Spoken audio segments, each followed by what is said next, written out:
Nós precisamos disso, de mergulhar cada dia mais fundo nessa presença que nos fortalece. Aleluia. Vamos deixar o que não pertence ao Senhor, o que não agrada ao Espírito Santo. Vamos deixar o passado, as frustrações, tudo ali na cruz.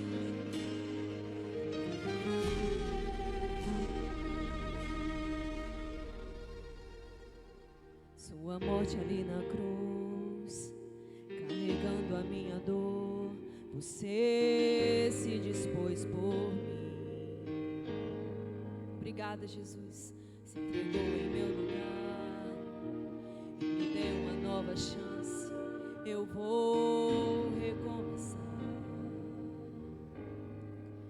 Vou deixar na cruz tudo que passou, tudo que ficou pra trás. Olho pra você, corro pra você, o seu amor me chama. Aleluia.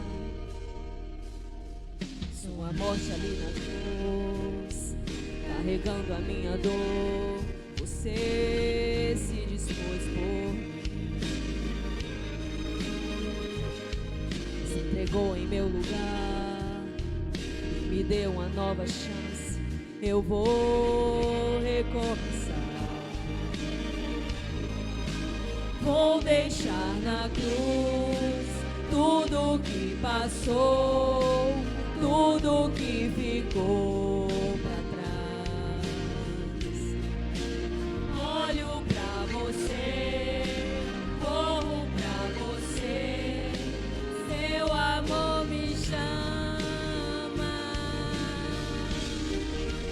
Eu dependo desse amor, do seu amor, mais que tudo.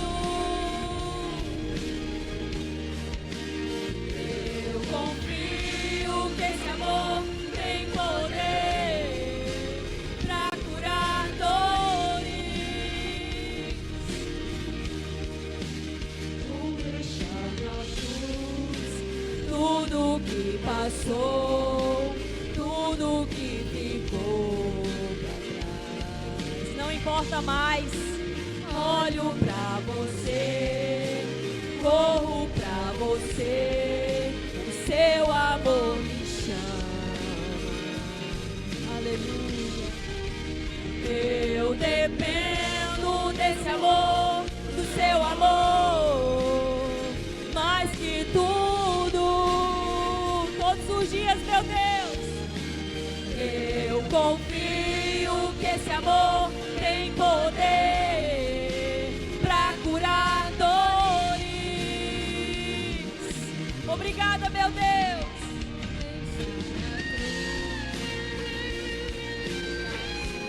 Ele é a fonte da vida. Nas mãos do Senhor nós temos cura. Ele é a fonte que jorra para a vida eterna.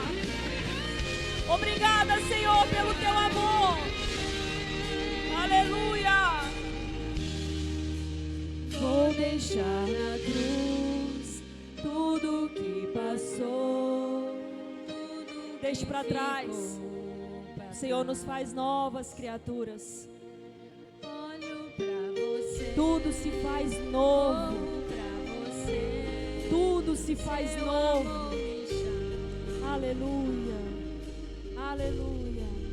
Vou deixar na cruz Tudo que passou, tudo que ficou pra trás. Glória a Deus. Glória a Deus. O Senhor tem sempre uma nova história para nós. seu amor me Ele sempre tem algo novo para nossas vidas. Aleluia. Glória a Deus. Aplaudam o Senhor.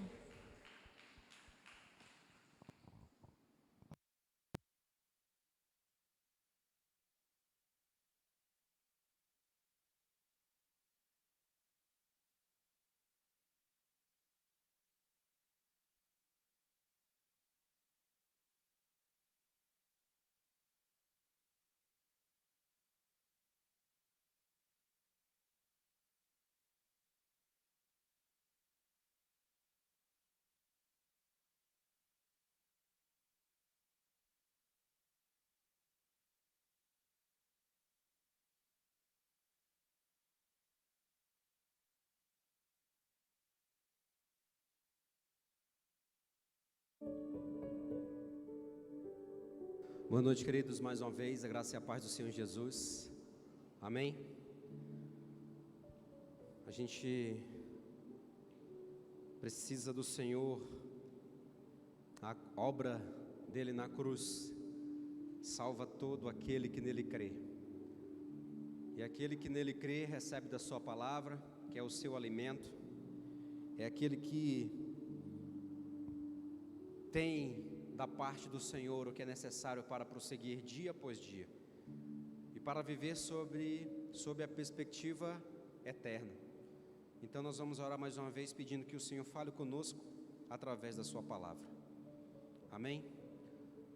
Queremos, Senhor, nessa noite pedir que Tu fales conosco através da sua palavra, Senhor, a sua palavra que nos ensina, que nos consola, que nos conforta, que nos corrige, que nos instrui. É a palavra que produz vida em nós, é a sua voz, é tudo quanto nós precisamos. Mas não queremos apenas ser conhecedores dela, queremos ser aqueles que a praticam em amor, debaixo da tua graça, com a tua ajuda, sem a qual não podemos fazer. Por isso, nessa noite, pedimos que fale conosco e nos abençoe, nos fortaleça e trabalhe o que precisa ser trabalhado. Se houver necessidade de correção, corrige-nos, de consolo, console-nos, de atenção, que essa atenção seja verdadeiramente realizada, promovida, exercida, porque nós queremos crescer e queremos Te conhecer mais, e é pela Tua palavra que também fazemos isso, Senhor, em nome de Jesus, amém, amém? Podem assentar. Queridos, eu quero compartilhar com vocês o seguinte tema: vivendo sob perspectiva eterna, vivendo sob perspectiva eterna. O que é perspectiva? É um ponto de vista. Para nós aqui é mais isso mesmo. É como nós analisamos uma situação específica. E de uma maneira muito simples, para a gente poder compreender melhor, na vida a gente vê isso de uma maneira muito clara. Nós temos muitos exemplos que tratam a respeito disso, não é? Por exemplo, na nossa sociedade, o jovem vê determinadas coisas de acordo com o seu ponto de vista. O adulto enxerga de repente de outra maneira por causa da perspectiva que tem, do ponto de vista que possui. Um profissional da educação, um professor, o seu professor, por exemplo, ele tem uma perspectiva, um ponto de vista sobre determinadas coisas que pode ser diferente do seu, ou não. Um profissional da saúde, a gente está vivendo esse tempo e nós temos visto muitas discussões a respeito das vacinas, a respeito dos tratamentos, dos protocolos, né, de tratamento. Então, vários personagens, vários profissionais têm um ponto de vista específico. Na nossa casa, os filhos têm um ponto de vista dos pais e os pais têm um ponto de vista dos filhos, não é assim? Sobre tudo nós temos um ponto de vista, uma perspectiva, não é? E às vezes isso é bom, às vezes isso é ruim. O fato é que, de alguma forma, esse ponto de vista define o caminho que a gente está andando. Sabiam disso? Se eu tenho uma convicção sobre algo, eu estou dizendo, meu ponto de vista é esse, é por esse caminho aqui que eu vou andar. Isso então define a minha vida, define a forma como eu vou viver. A questão é que nós precisamos ter cuidado com isso e viver sob a perspectiva eterna, sabe? É essa que nós precisamos andar. Eu não estou dizendo que a gente não vai observar as coisas, eu não estou dizendo que a gente não vai precisar aprender sobre as coisas e ter pontos de vista. Eu estou dizendo que todas essas coisas são secundárias, porque o principal é nós termos um ponto de vista baseado nas coisas de Deus. Quando eu afirmo que a nossa perspectiva deve ser eterna, eu estou dizendo que o nosso ponto de vista, a nossa forma de ver as coisas, tem que ser baseada na palavra, tem que ser baseado no Espírito Santo, naquilo que Deus tem para as nossas vidas, tem que ser baseado no que Jesus fez na cruz, no que Jesus ensina na sua palavra, e tudo isso de uma maneira dependente do Senhor. Nós vamos ver isso em Efésios. Eu quero que você abra aí o capítulo 5, mas antes de fazer a leitura é importante a gente compreender que foi uma carta escrita por Paulo, e os estudiosos dizem que é a epístola é o mesmo termo para carta, é a mesma coisa que carta.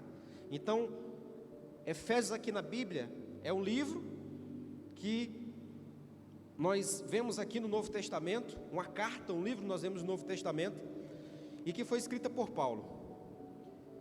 E muitos estudiosos dizem que a epístola é a carta do terceiro céu, porque nós somos ordenados por Deus a subirmos passo a passo para alcançarmos o ponto mais elevado, a própria presença de Deus. Por que essa carta foi escrita? Porque existiam pelo menos 2 perigos que estavam rondando aqueles irmãos, aquele povo que havia se convertido e que havia entregue a sua vida ao Senhor. O primeiro perigo era a tentação de viverem o paganismo, de adorarem a outros deuses, de andarem fora do propósito do Senhor. O perigo do ponto de vista de que adorar a vários deuses era de boa, tranquilo. Então Paulo escreve para combater esse perigo. A gente pensa assim, mas eu só adoro a um Deus. Mas se a gente coloca a nossa família no ponto mais alto do nosso coração, se a nossa família é o número 1 do nosso coração, se o nosso estudo é o número 1 do nosso coração, se o nosso trabalho é o número 1 do nosso coração, se a nossa casa, se o nosso celular, se alguém que a gente gosta muito é o número 1 do nosso coração, de repente nós estamos aqui vivendo um paganismo, uma idolatria, porque quem tem que ser o número 1 das nossas vidas é Deus. Se a gente coloca as séries em primeiro lugar, nós estamos então vivendo sob um ponto de vista que não agrada a Deus. Não estou dizendo que não pode assistir, tem umas que realmente não pode, não dá, não tem nada de fato, mas quando nós estamos falando aqui de ponto de vista eterno, nós estamos dizendo, eu tenho então que pautar, que conduzir a minha vida com base nas coisas de Jesus, não é? E Ele tem que ser o número 1. A segunda coisa aqui, pela qual a carta foi escrita, era a falta de unidade entre judeus e gregos. Eles brigavam, nós vemos isso. E aí a carta traz então um sólido ensinamento sobre salvação de Deus, a salvação que Deus oferece a nós. Esse sólido ensinamento é exatamente para que nós tenhamos um ponto de vista baseado na vontade de Deus. E aí nós vamos ver aqui alguma parte do capítulo 5 e vamos nos deter mais nessa parte, porque esse capítulo 5 nos mostra como é que nós vamos ter esse ponto de vista, como é que nós vamos ter essa perspectiva, como é que nós vamos poder nos conduzir nessa coisa de olhar para as coisas que têm acontecido hoje e saber como é que nós vamos agir e pensar como nós vamos prosseguir. Então é isso que nós vamos tratar, ok? A partir do versículo 15, acompanhe comigo aí, Efésios 5:15. Portanto, tenham cuidado com a maneira como vocês vivem, e vivam não como tolos, mas como sábios, aproveitando bem o tempo, porque os dias são maus. Por esta razão, não sejam insensatos, mas procurem compreender qual é a vontade do Senhor, e não se embriaguem com vinho, pois isso leva à devassidão, mas deixem-se encher do Espírito, falando entre vocês com salmos, hinos e cânticos espirituais, cantando e louvando com o coração ao Senhor, dando sempre graças por tudo a nosso Deus e Pai, em nome de nosso Senhor Jesus Cristo. Amém? Por que a gente não leu do começo? Porque eu quis trazer mais atenção para esse momento. Embora dos versículos 1 ao versículo 7, ele esteja dizendo que nós devemos andar em amor. Do versículo 8 até o versículo 14, andar na luz de Cristo. E esses versículos que nós acabamos de ler, andar com prudência. A preocupação de Paulo era que os efésios, que eram os irmãos da cidade de Éfeso, vivessem com base na perspectiva eterna correta. Porque tem gente que vive no ponto de vista e diz, não, meu, a vida é assim aqui, a vida é só aqui na terra, a vida é só isso. A pessoa nasce, cresce, se desenvolve, e morre, forma família aí, faz as coisas e morre, não tem nada além disso. Mas não é verdade. A Bíblia nos garante que tem um contexto muito maior. Na verdade, o nosso tempo aqui na terra é passageiro, é rápido, se comparado com algo eterno que Deus tem para nós. E essa eternidade é o céu, essa eternidade é um tempo sem fim de glória, é um tempo sem fim de maravilhas na presença de Deus, sem dor, sem sofrimentos, mas a gente vai precisar estar pronto para estar lá. E essa prontidão e esse lance de estar pronto significa dar um primeiro passo para que essa eternidade entre nas nossas vidas. Entra a partir de Cristo. O primeiro passo é entregar a vida a Jesus. O primeiro passo é de fato crer, mas não apenas crer, porque tem uma galera que diz, eu creio em Cristo, cara, eu creio, eu acredito nos ensinos de Cristo, mas se não confessa como Senhor e Salvador, não o tem. Por isso que é preciso crer e confessar, porque crê até o diabo crê, e a palavra de Deus fala isso, ele crê e treme, mas é preciso confessá-lo como Senhor e Salvador. É preciso dizer, Jesus, venha ser o meu Senhor, me salve da condenação eterna dos pecados que eu cometi, e me transporte, e me leve para a maravilhosa luz do seu amor, me leve para a sua vida. Então a gente precisa entender isso, e Paulo tinha essa preocupação, e é a mesma preocupação para nós também. Então para isso, nós precisamos, primeira coisa, versículo 15, portanto, tenham cuidado com a maneira como vocês vivem. Nós temos que andar, viver com cuidado. Eu não estou me referindo a um cuidado físico, embora isso seja muito importante, mas é um cuidado espiritual. Ele diz aqui, tenham cuidado. E quando fala essa expressão, tenham cuidado, aqui na nova versão, na Nova Almeida atualizada, NAA, a gente vê isso, né? Tenham cuidado. Na versão revista atualizada, essa expressão é lida como prudência. E de fato, tenham cuidado, ou sejam prudentes, traz o mesmo sentido. E prudência, o que é prudência? É virtude que faz prever e procura evitar perigos. Sabe quando a gente está andando de bicicleta, quando a gente não presta atenção, a gente anda sem prestar atenção, a gente pode bater no buraco e cair, pode atropelar alguém, não é? Pode bater na calçada, pode bater num poste, sei lá, pode passar no local e o pneu furar, e de repente aquilo promover algum acidente e tal. Por quê? Porque não andamos de forma prudente. Mas quando a gente está andando de bicicleta, ou quando a gente está pilotando moto, ou quando a gente está andando de carro, todo o tempo nós temos que ficar olhando para a rua, para a estrada, para o ramal, para aquele lugar que a gente está dirigindo, pilotando ou andando de bicicleta, seja o que for. Para quê? Para não acontecer acidente. Então a gente está sendo prudente. Se a gente vê que tem um quebra-mola, a gente freia. Tem um buraco, a gente reduz a velocidade para tentar desviar, ou se não for possível desviar, a gente passar devagar para não ter nenhum problema, para não causar acidente, para não ter nenhum problema com o veículo, não é? Porque estamos prevendo e procurando evitar um perigo, algo que vai gerar prejuízo. É precaução. E ao mesmo tempo também é paciência ao tratar de assunto delicado ou difícil. Então, tenham cuidado. E aí a gente vai entrar mais nisso. Que cuidado é esse? Deus está dizendo para nós que nós precisamos ter cuidado com aquilo que Ele deu, que Ele tem dado para nós. Que as nossas vidas sejam conduzidas por Ele. Então a gente não pode fazer de qualquer jeito. A gente precisa ter cuidado com aquilo. E esse cuidado é no sentido de não sair do propósito. Esse cuidado é no sentido de não abandonar ao Senhor. É no sentido de nós prestarmos atenção no que Ele está dizendo.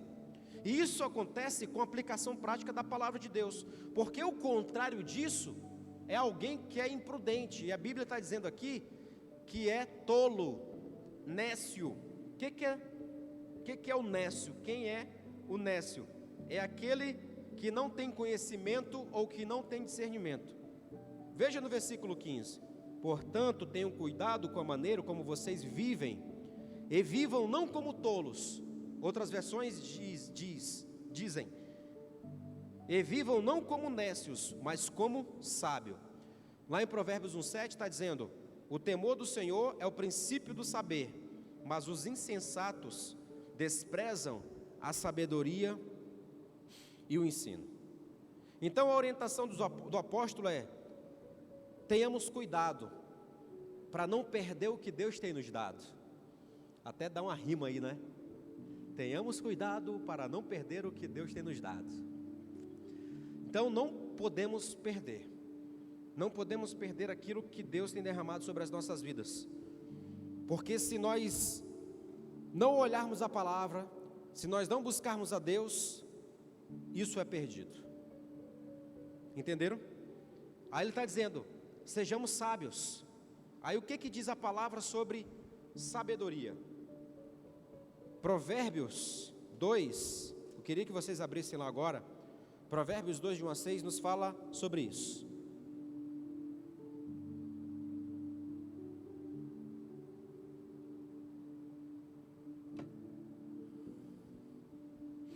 Provérbios 2, de 1 a 6, diz assim: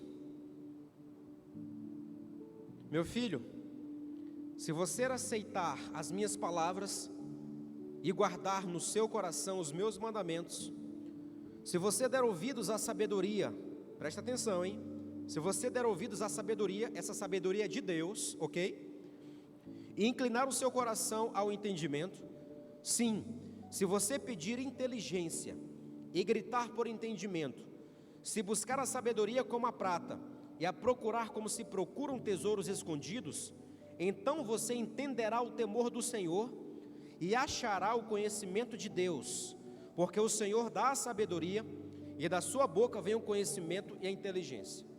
Então ele está dizendo que a gente precisa de sabedoria para andar com cuidado, porque muitas vezes nós não temos sabedoria. A gente toma decisão às vezes na doida, não é? Às vezes a gente toma decisão por causa do que a gente está sentindo na hora. Tá legal o negócio ali, a gente vai e toma decisão. Tá gostando de uma pessoa mais do que a gente deveria, vai lá, toma uma decisão precipitada, não ora, não busca Deus. Tá fazendo algo ali, acontece alguma coisa naquele momento, pá, toma decisão, mas não busca sabedoria para tomar decisão. Essa sabedoria aqui não é a sabedoria do conhecimento que a gente tem na escola, nas universidades, embora esse conhecimento seja importante para a gente poder trabalhar, para a gente poder fazer as coisas que requerem isso. Mas o que ele está falando dessa sabedoria aqui, não é essa sabedoria da escola, mas é a sabedoria que vem do alto. Não é a sabedoria mundana, sabedoria da terra, que muitas vezes foge da vontade de Deus. Como nós vemos em Tiago 3, versículo 13 em diante, diz assim, ó: quem entre vocês é sábio e inteligente? Mostre as suas obras em mansidão de sabedoria, mediante a sua boa conduta. Se pelo contrário vocês têm em seu coração inveja amargurada e sentimento de rivalidade, não se gloriem disso, nem mintam contra a verdade. Esta não é a sabedoria que desce do alto, que desce lá do alto. Pelo contrário, é terrena, animal e demoníaca, pois onde há inveja e rivalidade, aí há confusão e toda espécie de coisas ruins. Mas a sabedoria lá do alto é, primeiramente, pura, depois pacífica, gentil, amigável, cheia de misericórdia e de bons frutos, imparcial, sem fingimento. É essa sabedoria que a gente precisa pedir. Senhor, para eu poder andar com cuidado, eu preciso da sabedoria que vem de ti. Para eu poder decidir as coisas certas, eu preciso da sabedoria que vem de ti. Me dá essa sabedoria. Aí a gente vai para a palavra, Deus vai dar essa sabedoria. Deus vai dar essa sabedoria no nosso momento de oração. Deus vai dar essa sabedoria quando a gente se aquietar para ouvir a voz de Deus. E aí nós vamos poder tomar a decisão correta. Então é isso. Aí a gente precisa disso, ter esse cuidado. Porque se nós tivermos esse cuidado, ele fala, né, tenham cuidado. Nós estamos dizendo, poxa, eu considero o que Cristo está dizendo. Eu considero a palavra do Senhor. Ok? Porque aí nós somos homens, pessoas então que vão viver de forma prudente e não de forma imprudente. Ter cuidado fala a respeito disso. Vai nos fazer pensar melhor sobre as coisas. Não é verdade? Alguém que já tomou decisão, assim uma decisão assim na doida, de forma precipitada e depois se arrependeu? Já aconteceu isso? Já, não já?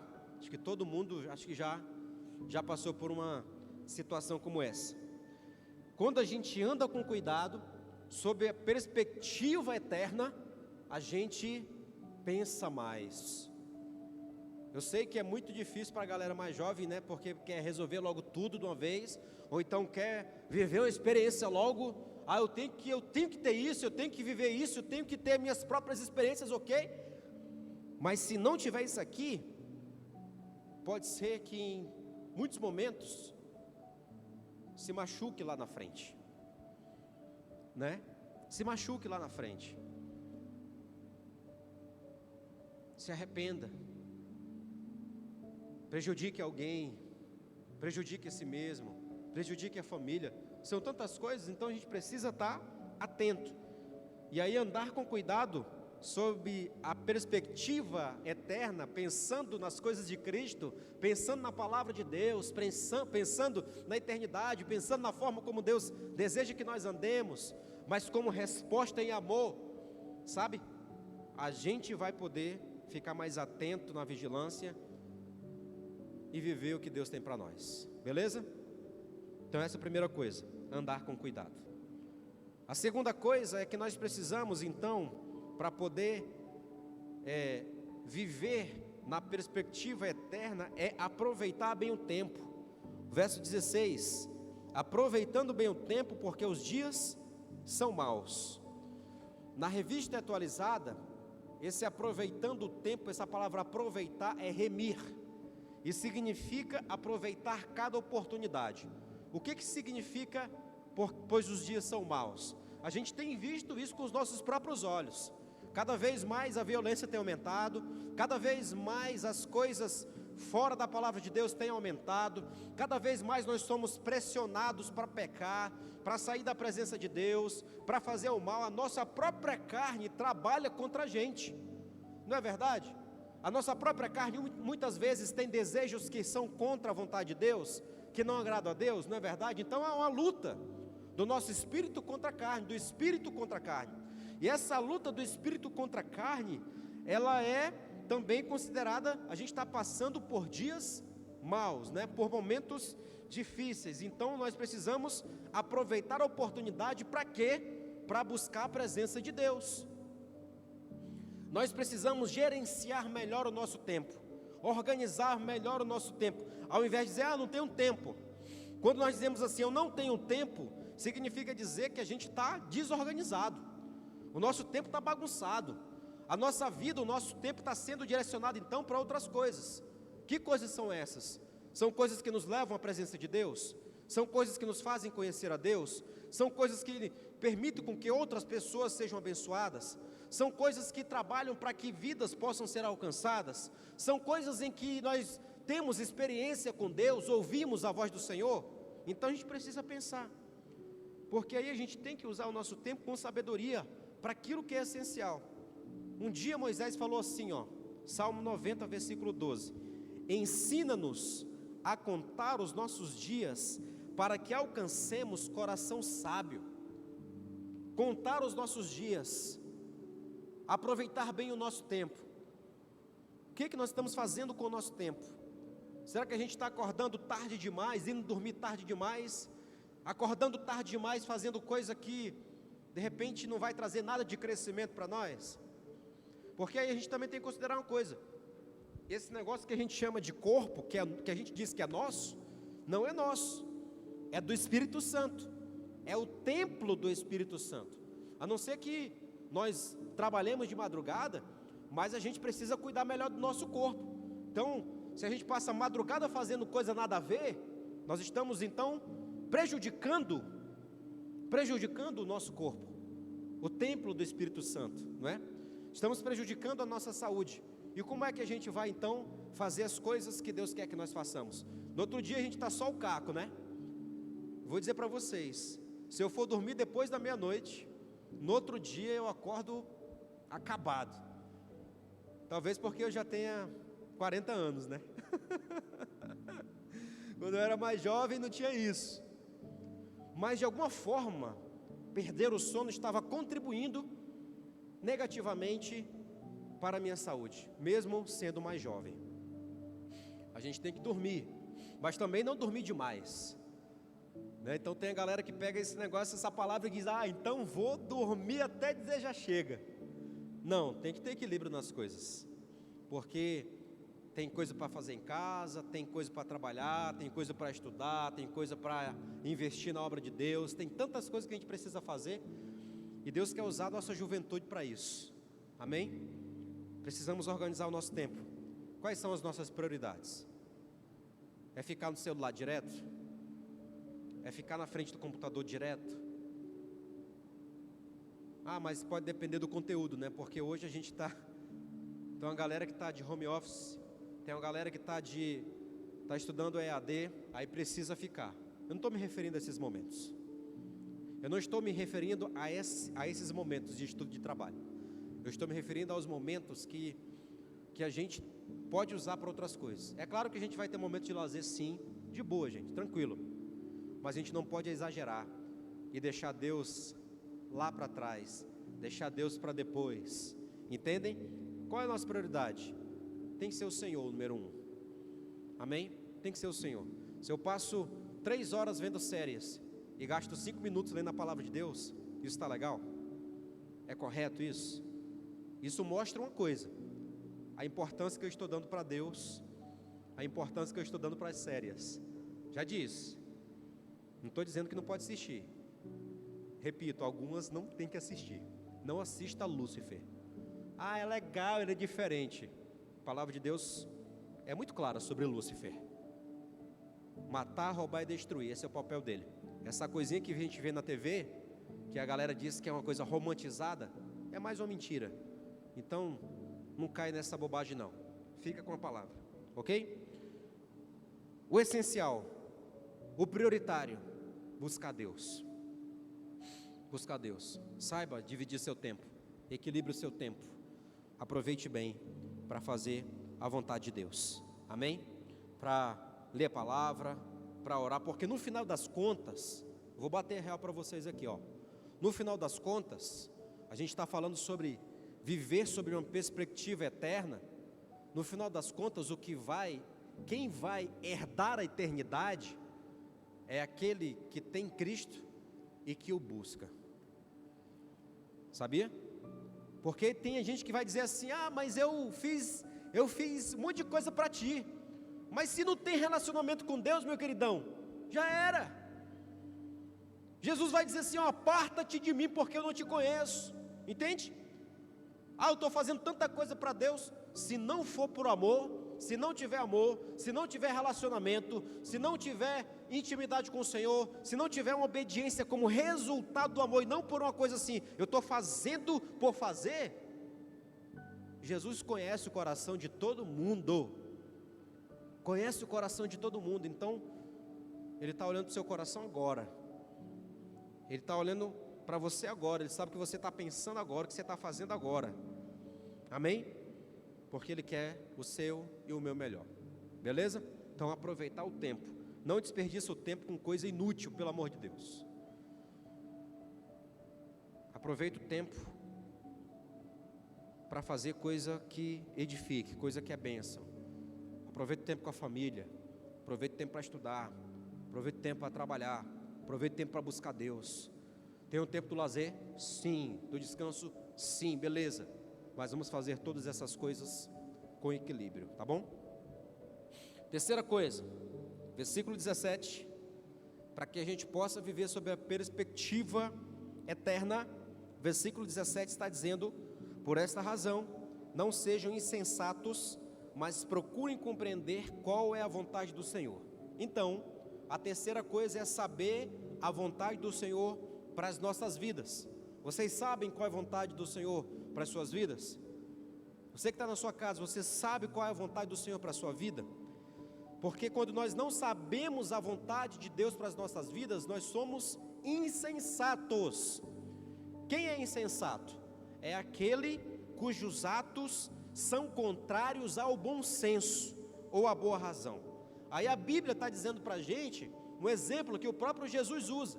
Em Mateus 7, ele diz no versículo 26: e todo aquele que ouve estas minhas palavras e não as pratica, será comparado a um homem insensato que construiu a sua casa sobre areia. Pensa bem, o que vai acontecer com uma casa que é construída em cima da areia? A Bíblia está dizendo aqui: caiu a chuva, transbordaram os rios, sopraram os ventos e bateram com força contra aquela casa, e ela desabou, sendo grande a sua ruína. Então o cara sabia que se ele construísse a casa dele sobre a areia, a casa ia cair. Por que ele fez isso? Porque ele não teve bom senso, porque ele foi insensato, porque ele foi imprudente, porque ele não andou com cuidado, porque ele não soube ver aquela situação e dizer: peraí, esse negócio aqui vai dar problema. Assim acontece com as nossas vidas quando nós queremos crescer, quando nós queremos avançar, sem estar na presença de Cristo. Quando nós queremos conquistar as coisas, quando nós queremos estabelecer um relacionamento, quando nós queremos formar uma família, sem estar debaixo da orientação do Senhor, nós estamos construindo a nossa vida sobre areia. Quando vier a dificuldade, o vento da dificuldade, a tempestade da dor, a tempestade da frustração, isso vai derrubar, vai acabar conosco. É o que Jesus está dizendo. Mas antes, se vocês abrirem lá depois, vocês vão ver que ele está dizendo: aquele que ouve as minhas palavras e as pratica, é aquele que edifica a sua casa sobre a rocha, que transborda os rios, sopra os ventos, batem com força contra aquela casa, mas ela não cai. Essa rocha é Cristo. Amém? Precisamos construir a nossa vida em Cristo. Isso é viver sob uma perspectiva eterna. É saber que com Ele nós vamos passar por todas as paradas difíceis e vamos vencer, ou vamos ultrapassar. Pode ser que em algum momento a gente tenha alguma perda, tenha alguma frustração, alguma decepção, mas Ele vai estar conosco, nos restaurando, trabalhando conosco, para que a gente possa permanecer fiel, perseverar até o fim. Amém? É isso que Ele quer. Em Romanos 12:12 a gente está falando sobre conhecer a vontade de Deus, né?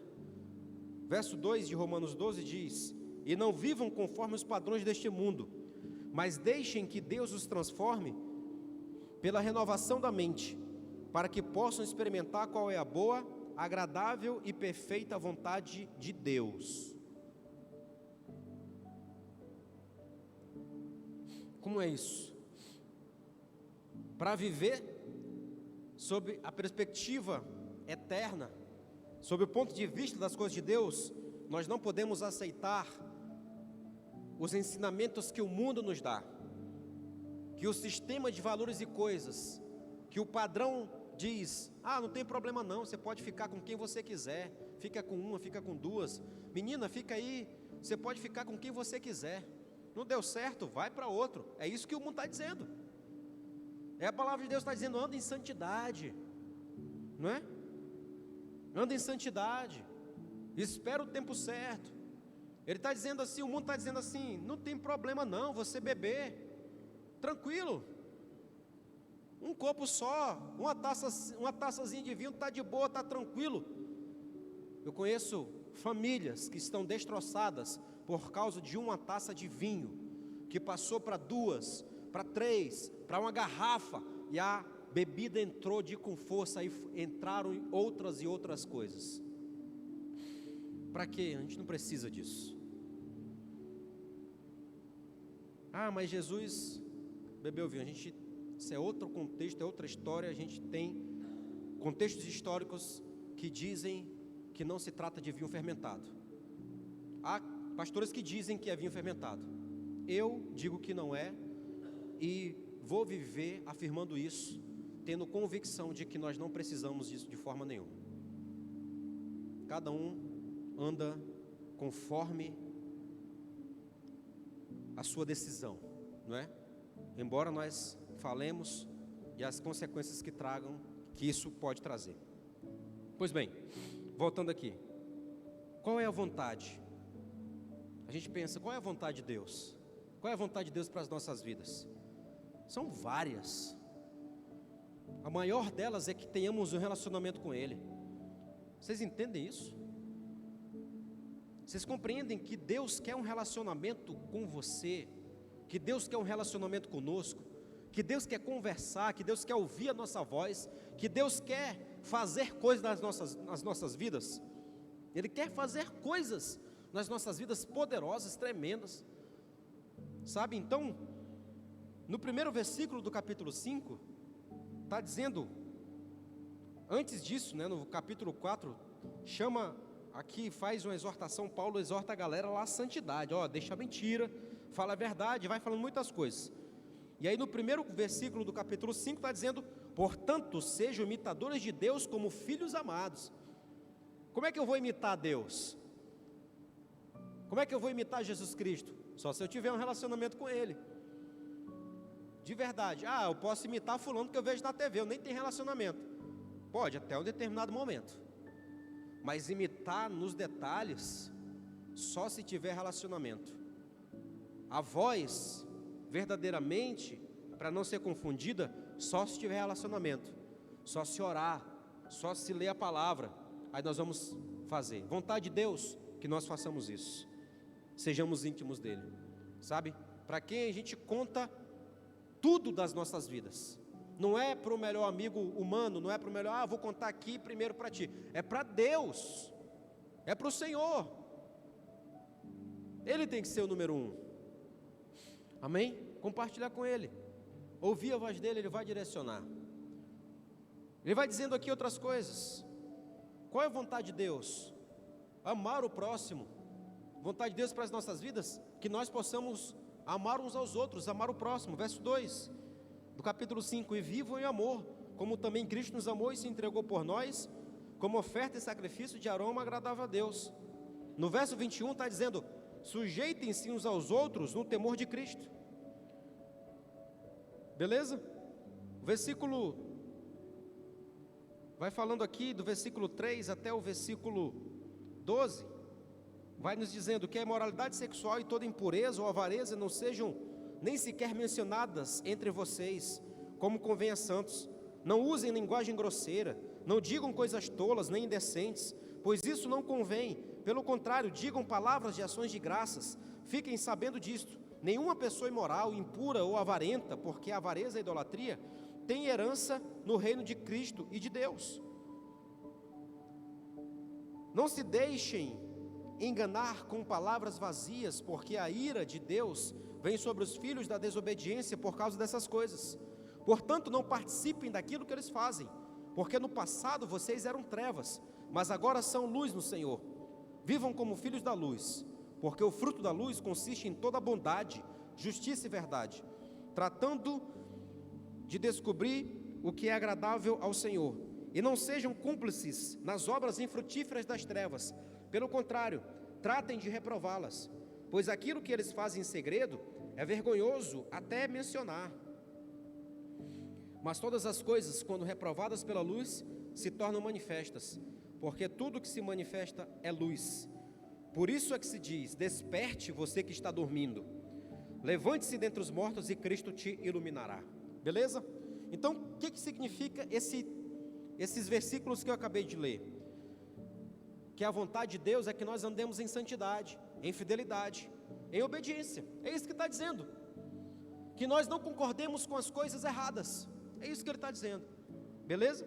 Quais são as outras vontades que Deus tem para nós?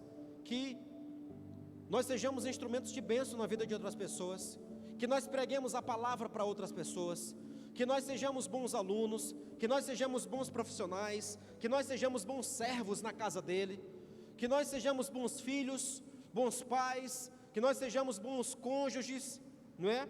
Que nós possamos influenciar pessoas, edificar o reino de Deus. É isso. Deus vai dizendo o que Ele quer para as nossas vidas. Precisamos saber a vontade de Deus. E essas são várias. Quem não sabia aqui, se alguém não sabia, está sabendo a partir de agora. Viver para Deus e fazer as coisas dele. Se a gente pode resumir, é dessa forma. Ok? E a última coisa, para que a gente possa viver sobre a perspectiva de Deus, nos encher com o Espírito Santo. Versículo 18. E não se embriaguem com vinho, pois isso leva à devassidão, mas deixem-se encher do Espírito. Vamos fazer aqui um comparativo, tá? Enchimento com vinho e enchimento com o Espírito Santo. Enchimento com vinho produz alegria passageira, com o Espírito Santo, alegria sem fim. Com vinho não produz mudança, com o Espírito Santo, transformação total. Com vinho, o andar é tortuoso, com o Espírito Santo, o andar é reto. Com vinho, os dias são perdidos e a distância a Deus é cada vez maior. Mas com o Espírito Santo, a cada dia estamos mais íntimos com o Senhor. O enchimento com vinho gera uma mente que não consegue compreender as coisas de Deus, mas o enchimento com o Espírito permite uma mente transformada, renovada, cheia da presença de Deus. O enchimento com vinho faz com que o coração se torne cada vez mais impuro, mas o enchimento com o Espírito Santo, o nosso coração é purificado o tempo inteiro. O enchimento com vinho faz com que o homem ande isolado, a pessoa ande só, sem a presença do Senhor e busque os seus próprios interesses. Mas com o Espírito, o homem anda em unidade com Ele e com o próximo. Amém? Então ele está dizendo, não se embriaguem com vinho. Por que Paulo estava falando isso? Porque existiam irmãos que estavam fazendo isso. Talvez você possa dizer assim, mas eu não me embriago, eu só tomo um copo. Já falei sobre isso alguns minutos atrás. Não abra essa oportunidade de jeito nenhum para a sua vida. Eu sei o que a bebida fez comigo. Ela quase me destruiu por causa de um copo. Comecei com um copo. Não faça isso, não permita. Mas sabe o que eu quero dizer mais? É que esse embriagar com vinho não se refere apenas ao vinho fermentado, o vinho alcoólico, mas se refere também às obras da carne. Lá em Gálatas capítulo 5, prostituição, impureza, lascívia, divisões, facções, dissensões, invejas, bebedices, glutonarias e coisas semelhantes a essas. Ele vai falando outras coisas. Gálatas capítulo 5, do verso 19 até o verso 21. Esse vinho aqui são as obras da carne também, são as coisas que nos embriagam. Talvez possa ser que você nem beba nada com teor alcoólico, mas se embriaga com o dinheiro, se embriaga com a história, né, de querer ter mais, se embriaga por causa de um celular, né, se embriaga, eu digo, se envolve de uma forma que é conduzido por aquilo, se deixa levar pela vontade da carne, se deixa levar pelos desejos que vêm contra aquilo que é de Deus. Isso é se embriagar com vinho.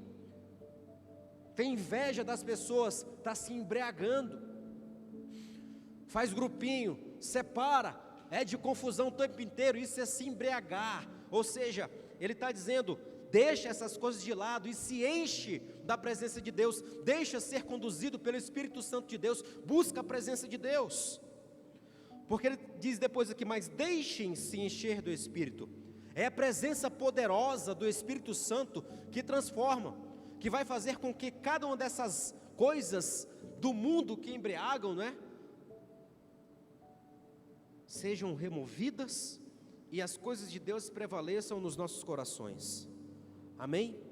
Atos 4:31 diz para nós, tendo eles orado, tremeu o lugar onde estavam reunidos, todos ficaram cheios do Espírito Santo e com ousadia anunciavam a palavra de Deus.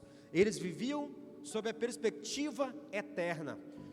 Oravam, estavam debaixo de uma promessa, buscaram a Deus para serem cheios do Espírito, e assim aconteceu. É assim que nós vamos ser cheios, é orando. Todo dia nós precisamos que esse enchimento, que esse derramar, que esse transbordar aconteça sobre as nossas vidas, mas isso é possível se nós orarmos. Não tem como transbordar do Espírito, não tem como se encher do Espírito sem buscar a presença de Deus, não tem como. E aí a gente precisa buscar, e qual vai ser o resultado? Nós vamos andar de forma ousada, nós vamos ser usados por Deus, nós vamos ser abençoados, nós vamos ter uma vida pura, nós vamos morrer para nós mesmos, para aquilo que procura nos destruir, nós vamos fazer a vontade de Deus, nós vamos depender do seu poder, nós vamos andar no Espírito. É isso. Por fim, viver sob o ponto de vista eterno vai fazer com que nós andemos com cuidado. Foi a primeira coisa que a gente viu. Nos ajudará a aproveitar bem o tempo. O que você vai fazer quando você sair daqui? Você vai organizar o seu tempo? Por favor, faça isso. Se o seu tempo não é organizado, se você entrega qualquer coisa para Deus, muda essa história. Viver sob o ponto de vista eterno nos ajudará a conhecer a vontade de Deus e a priorizar o Espírito Santo. Amém? E aqui eu tinha fechado, mas também vai fazer, versículo 20, dando sempre graças por tudo a nosso Deus e Pai, em nome do nosso Senhor Jesus Cristo. Seremos gratos a Deus por todas as coisas. O ponto de vista eterno é o ponto de vista bíblico. Avalia as coisas à luz da palavra. Avalia as coisas, pensa assim, o que a palavra de Deus diz sobre isso? O que a palavra de Deus, o que Jesus Cristo pensa sobre isso? É viver sobre o ponto de vista de Jesus Cristo, que a gente precisa viver, e que nós possamos viver assim, porque Ele vai nos ajudar. Amém? Vamos ficar em pé para a gente orar?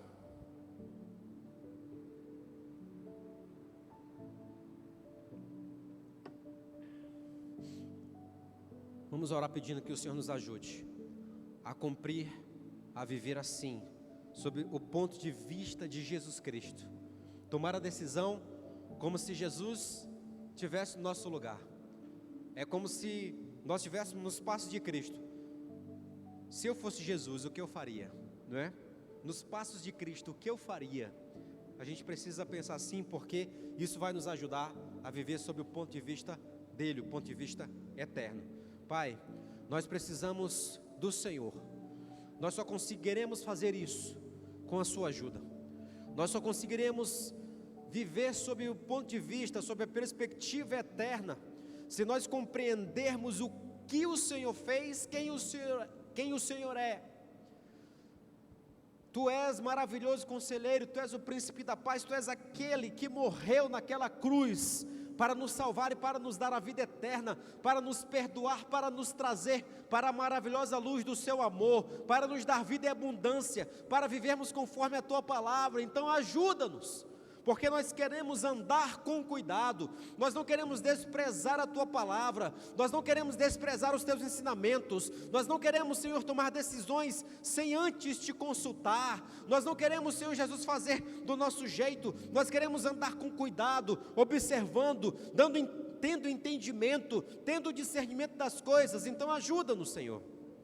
Ajuda-nos também a aproveitar bem o tempo. Ajuda-nos também, Senhor, a organizar o nosso tempo, a nunca mais falarmos que nós não temos tempo para buscar, não temos tempo para Te adorar, não temos tempo para ler a Tua palavra, não temos tempo para orar, não temos tempo, porque muitas vezes nós perdemos tempo com tantas coisas fúteis, com tantas coisas inúteis, com tantas coisas que nem vale a pena, Senhor. Nos arrependemos pela falta de organização do nosso tempo, pela negligência com o nosso tempo. Ajuda-nos a ser organizados. Ajuda-nos, Senhor Jesus, a conhecer a Tua vontade. Aqui nós ouvimos sobre a Tua vontade, que é boa, que é perfeita e agradável. E por vezes a Tua vontade para as nossas vidas é diferente da nossa vontade. Muitas vezes nós queremos que a nossa vontade prevaleça, nós queremos que os nossos desejos sejam cumpridos a qualquer custo, de qualquer jeito, tem que ser, tem que acontecer. Mas se isso acontecer, nós vamos errar, nós vamos ser prejudicados por nós mesmos, nós vamos, Senhor Jesus, sofrer, nós vamos quebrar a cara. Então, Senhor, ajuda-nos a ver a Tua vontade e a ficar com ela. Que essa decisão seja uma decisão firme do nosso coração, em nome de Jesus. Nos ajuda, Senhor, a priorizar o Espírito Santo, a não nos embriagar com as coisas desse mundo, a não nos embriagar com as paixões da mocidade, porque elas estão aí. A Tua palavra fala paixões da mocidade. A Tua palavra fala sobre essas coisas que vêm contra os jovens de maneira muito forte. O sexo antes do casamento, o relacionamento sem buscar Deus, tantas e tantas coisas, o desejo pelas bebidas alcoólicas ou por outras coisas, Deus, por drogas, seja o que for. Ajuda, Senhor, a cada jovem, adolescente a vencer essas paixões, porque elas destroem, elas tiram do propósito, elas afastam de Ti a pessoa, o jovem, o adolescente. Então, mostra isso para esses jovens, ajuda a eles a enxergarem isso, Senhor, e a buscarem o Espírito Santo, a se embriagarem do Espírito Santo, a transbordarem do Espírito Santo, a serem conduzidos pelo Espírito Santo, Deus, a receberem dos dons do Espírito Santo, para, Senhor, fazerem a Tua obra, para pregar a palavra para os seus amigos, para, Senhor Jesus, evangelizar para os seus conhecidos, porque eles são potência, Senhor, nas Tuas mãos. Por isso, Senhor, nós pedimos, ajuda-nos, em nome de Jesus. Por fim, nós somos gratos por todas as coisas, por esse tempo que o Senhor nos ensina, pela Sua palavra, Senhor. Ajuda-nos a sempre considerar o ponto de vista bíblico, a perspectiva bíblica, a de Jesus Cristo, em nome de Jesus. Amém. Amém? Decida viver assim e você vai ver a diferença, o que Deus vai fazer na sua vida. Nós vamos finalizar, mas antes disso, se tem alguém aqui nessa noite que ainda não entregou a sua vida a Jesus, eu quero dizer, fazer isso é viver sobre o ponto de vista bíblico. Jesus tem um plano para a sua vida. Jesus morreu na cruz para lhe salvar. Jesus morreu na cruz para lhe dar a vida eterna, para perdoar os seus pecados e para estabelecer um relacionamento íntimo com você.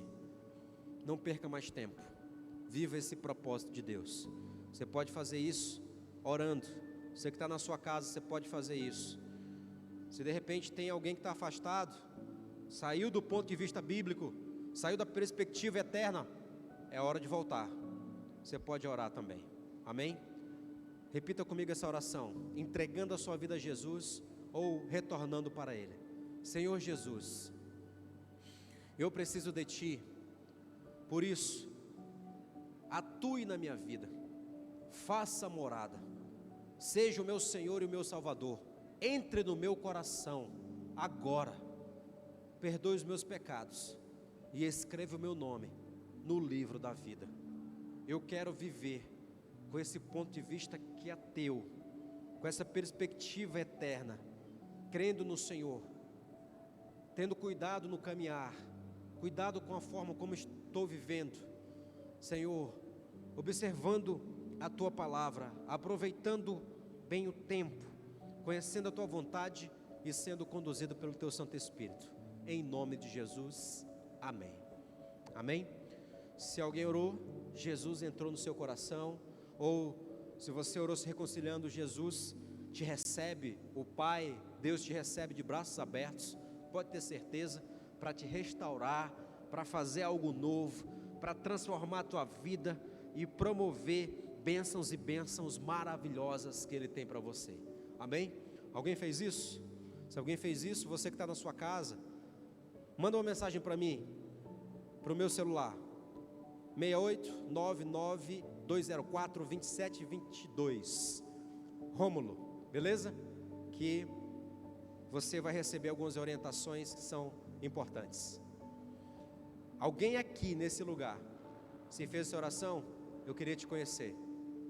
Você pode levantar sua mão e dizer: não, eu orei, eu entreguei a minha vida a Jesus, eu me reconciliei. Alguém fez? Se não, a gente vai finalizar.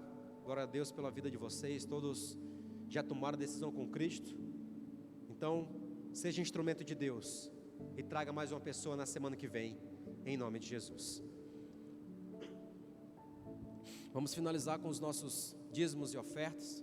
Prepare aí o seu dízimo, prepare a sua oferta. Se você precisar de envelope, levante aí a sua mão, que a pessoa que vai passar aí ao seu lado vai lhe entregar o envelope e vai recolher a sua oferta e o seu dízimo.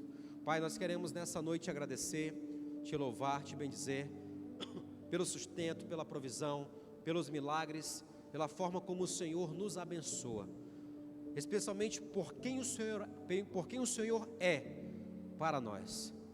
Muito obrigado, Senhor.